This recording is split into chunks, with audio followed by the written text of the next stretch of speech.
inform you about Dr. James Naismith and how he has an effect on the world today. He created the game of basketball. It's the second most popular sport in today in the world, next to soccer. It rivals that in popularity around the world. The game started in the late 1800s and it has lasted the test of time. The game of basketball stood the test of time, has a rich history, and it reaches out to everyone. First, history of the game. I want to talk about first the history of the game. Second, the rules of the different types of basketball. And third, basketball can be played by anyone and everyone. Dr. James Naismith, in the book, The Beginning of Basketball, the biography, History of Basketball, Dr. James Naismith. He was born in 1861 in Ramsey Township, Canada. He attended McGill University in Canada, and he was a medical doctor, but he was interested in sports physiology, sports science. He was an athletic guy, he loved sports. He was also a Presbyterian minister. He moved to the United States, he moved to Springfield, Massachusetts. He was working at a YMCA, he was teaching. It was an international school, like a training center for YMCA, and later in life he died in Lawrence, Kansas in 1939. He'd been in one of the greatest games ever and still played around worldwide. According to Olympic history, basketball was invented in 1891 by Dr. James Naismith. He was an instructor at YMCA training school, which is now Springfield College. He created the indoor game to keep his students in shape during the cold, harsh winters up in New England. And he wanted the game of skill because he had a bunch of rough guys, just big guys. He's like, hey, I want a game that's skillful, it just doesn't rely on strength. He just wanted a game that could be played indoors in a relatively small space. Basketball started off slow, but it picked up the pace and has made many improvements. Basketball was originally played with peach baskets and a person with a ladder that had to get the ball. And the original ball was a soccer ball, so they put that in the peach baskets. And the person had to get on a ladder to retrieve the ball. They didn't cut the bottoms out of the baskets until later on. He had a bunch of different rules for the beginning of the game. He had the main rules, there's about 15 of them. The important ones were you couldn't back the ball with a fist. You had to smack the ball. If you wanted to hit the ball, it had to be an open hand. You couldn't hold the ball in your arm. You had to hold it with both hands or with one hand. That's considered a foul.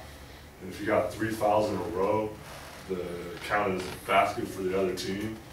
There wasn't much scoring back then when it first started. I believe the first game was 1-0. It was a very low scoring game. There was no substitutions in the first game. And if the ball went out of bounds, it was thrown in by the first person touching the ball. And if there was an argument, the referee would take the ball and just throw it in, just to keep the game going. And you had to stay on the ground, just throw the ball from the ground. It's pretty simple compared to what it is now.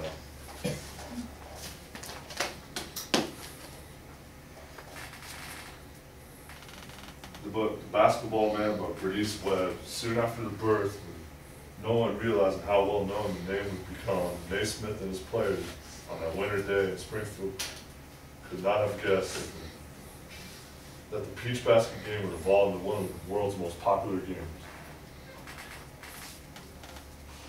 Basketball can be played by anyone and everyone who wishes. Basketball breaks the language barrier around the world, and it helps bring the world together. It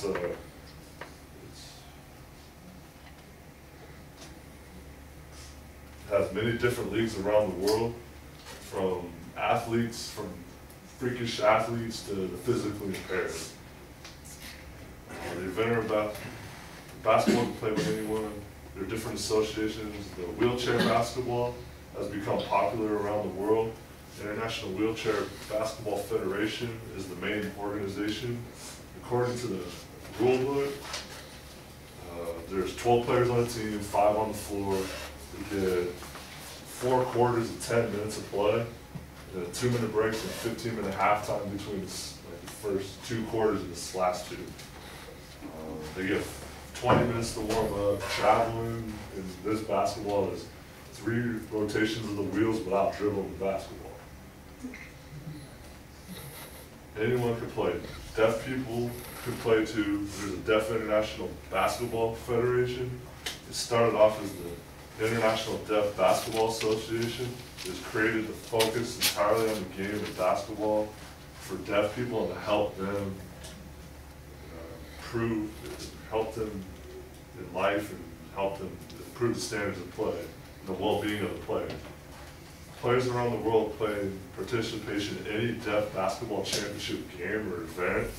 They have to be restricted. They have to have 55 decibels, at least 55 decibels or less, better ear, and have to be a member of the association. The Olympic history stated basketball became a medal sport in 1936. Women's basketball became a medal sport in 1976. One of the most popular, it rivals soccer in popularity around the world. 1992, the first time the Olympics allowed NBA players to play for their country. The greatest team ever assembled won the gold medal easily. They won by about 40 points every game. They had Hall of Famers, top 50 greatest all time. They had Michael Jordan, Magic Johnson, like popular guys a lot of people have heard of. Larry Bird, Charles Barkley. The global sport was the first time they let NBA players represent their countries. There's players from all over the world now. There's Europe, Spain, Argentina, Brazil, Canada, China, every country imaginable, every different language. It's just all come together. Right now, 7'5" center for Houston Rockets, Yao Ming. He's from China. He was the #1 pick a couple years back. He wrote in his book, Yao, A Life of Two Worlds. His rookie year, he went out, he had his computer games with him back in China. He forgot them, back in America. So he went out to the store in China, he tried convincing his best friend, hey, I should go out and y'all want to get him. But he didn't think it was a good idea, so he finally talked him into it. He went out, just mobs of people found out he was at the electronics store, and they had to call 6 security guards just to get him out of the building because he was signing so many autographs and taking pictures with everybody. He's probably the most recognizable person in the world, and all this wouldn't be possible if Dr.